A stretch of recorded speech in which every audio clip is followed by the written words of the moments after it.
Hello everyone, আসসালামু আলাইকুম। কি অবস্থা সবার? আমি আজকে শেয়ার করতে যাচ্ছি আমার লাস্ট ট্রিপ মেমোরিজ অফ 2025। তো 30 ডিসেম্বর রাতে হঠাৎ করেই রওনা হই কক্সবাজারের উদ্দেশ্যে without any plan and preparation. আমার হাজবেন্ডের ফ্রেন্ড এবং তার ওয়াইফ যাবে কক্সবাজার। তো দুপুর থেকেই আমাদেরকে কল দিচ্ছিল। আমি আসলে যেতে চাচ্ছিলাম না, কারণ কক্সবাজার অনেকবার গিয়েছি, তাছাড়া মনটাও ভালো থাকে না ইদানিং। সন্ধ্যার পরে কেন যেন মনে হলো যে যাই একটু ঘুরে আসি, বাসায় থাকলে আরো বেশি খারাপ লাগে। So as early as possible আমরা সবকিছু গুছিয়ে নিয়ে খুব দ্রুতই বের হওয়ার চেষ্টা করি। তাও রাত 12টা বেজে যায়। কুমিল্লা ঢোকার আগেই আমরা 3-4 ঘন্টার একটা জ্যাম পাই, তাই মিয়ামিতে আমরা একটু ব্রেক নেই। আর আমাদের সাথে ছিল একটা কুটুস বাচ্চা, একদম পুরোটা জার্নিতে আমাদেরকে এন্টারটেইনমেন্ট দিয়ে ভরিয়ে রেখেছে। জ্যামের কারণে চিটাগং ঢুকতে আমাদের 8টা-9টার মতো বেজে যায়। তারপর আমরা কর্ণফুলী টানেল দিয়ে এগিয়ে যাই কক্সবাজারের দিকে। আর কক্সবাজার ঢুকতে বেজে যায় সকাল 11:30। আমরা সেদিন ছিলাম green nature resort and sweets. এই রিসোর্টটাতে আমি প্রথমবারের মতোই যাই, আর এটার আউটলুকিংটা খুব বেশি সুন্দর ছিল। যাওয়ার সাথেই পেয়ে যায় একটা মজাদার ওয়েলকাম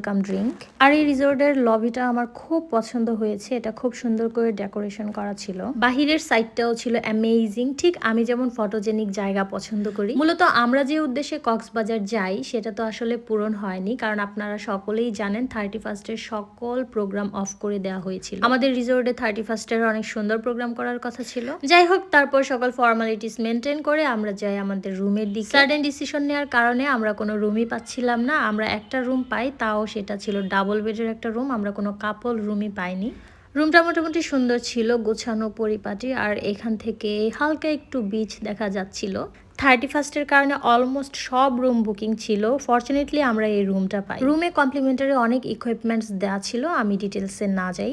দেন আমি ফ্রেশ হয়ে একটু পর চলে যাই সুইমিং পুলের দিকে। টু বি অনেস্ট, আমার কাছে মনে হয়েছে রিসোর্টটার সাথে সুইমিং পুলটা একদমই যায়নি, কারণ সুইমিং পুলটা তুলনামূলকভাবে অনেকটাই ছোট ছিল। বাট ছোটর মধ্যে খুব সুন্দর ছিল, কারণ ভালোভাবেই ডেকোরেশন করা ছিল। সন্ধ্যায় লাইভ বারবিকিউর জন্য নিচে আবার সবকিছু রেডি করা হচ্ছিল। সো ওভারঅল গ্রিন নেচারটা আমার কাছে ভালোই লেগেছে। সবকিছু বেশ সুন্দর পরিপাটি সাজানো গোছানো ছিল। এরপর আমি কোথায় গিয়েছি, কি করেছি সেটা দেখার জন্য keep your eyes on my page. Until then, thank you.